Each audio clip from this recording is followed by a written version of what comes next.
পেয়ারা নিয়ে গেলে আমরা আজকে 2 ক্যারেট পেয়ারা নিয়ে যেতে পারবো, কিন্তু আমাদের কাছে নিয়ে যাওয়ার মতো ওইরকম কোনো পলিথিন আনি নাই। শুধু একটা পলিথিনে নিয়ে আসলাম, এটা।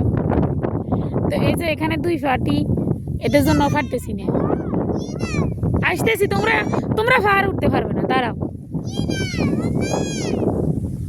তো এই যে অনেক ফল গাছ, খাওয়ার মতো কেউ নেই এখানে। প্রচুর জাম ধরেছে, ফাঁকাগুলো ফুরে গেছে চড়ি, আমরা আসলি ফাঁকাগুলো পাইনি। তো আরো 2-1 দিন পরে আসলে যেগুলো আছে ওইগুলো ফাঁকা হবে। জাম, আম, পেয়ারা, কাঁঠাল, এগুলো সব আমাদের বাঙালি বাইরে লাগাইছে। যারা এখানে মাজরার আশেপাশে কাজ করে, বাঙালি বাইরেদের লাগানো গাছগুলা, বা এই যে আশেপাশে বাঙালি ফ্যামিলি ছিল, তারা লাগাই গেছে গাছগুলো। কিন্তু খাওয়ার মতো কেউ নেই। তারা যতদিন ছিল অতদিন মনে হয় যে তারা খাইছে, কিন্তু তারা যাওয়ার পর এই গাছগুলো থেকে ফল আর কেউ খাওয়া হয় না।